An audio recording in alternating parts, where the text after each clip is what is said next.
Azal-azaldan xalqimiz ko'chat ekib, uni o'z farzandidek avaylab parvarish qilgan. Ushbu qadriyat yillar osha avlodlar amalida ham davom etib, bugun aholi manfaatdorligini ham oshiryapti.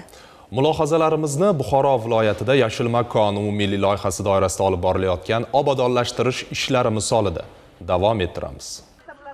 Bizning akademik litseyimizdagi 1,5 gektardan ortiq ekiladigan yer maydonlariga manzarali daraxtlar hamda mevali daraxtlar ekish jarayoni boshlandi. Biz akademik litseyimizdagi tashabbus bilan kelgan o'qituvchi, ishchi xodimlarimiz bilan mana shu daraxtlarni ekib, asosiy maqsadimiz 9-sinfni bitirgan o'quvchilarga najot ta'limda, najot bilimda, najot tarbiyada degan ota-bobolarimizni qadriyatlariga amal qilgan holda biz shu yoshlarimizga bugun Yangi O'zbekistonning yoshlar bog'ini akademik litseyimizda biz tashkil qildik. Ta'lim muassasalari atrofida bog'larning barpo etilishi o'z navbatida yoshlar kayfiyatiga ijobiy ta'sir qilib, ta'lim sifatini oshirishda ham muhim omillardan sanaladi.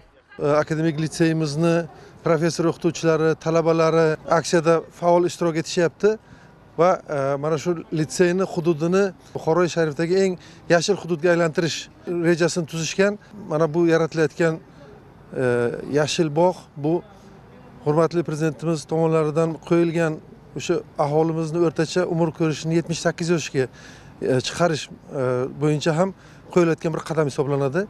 Va albatta kislorodning ko'pligi, toza havo bu aholimizni salomatligi uchun ham juda kerak.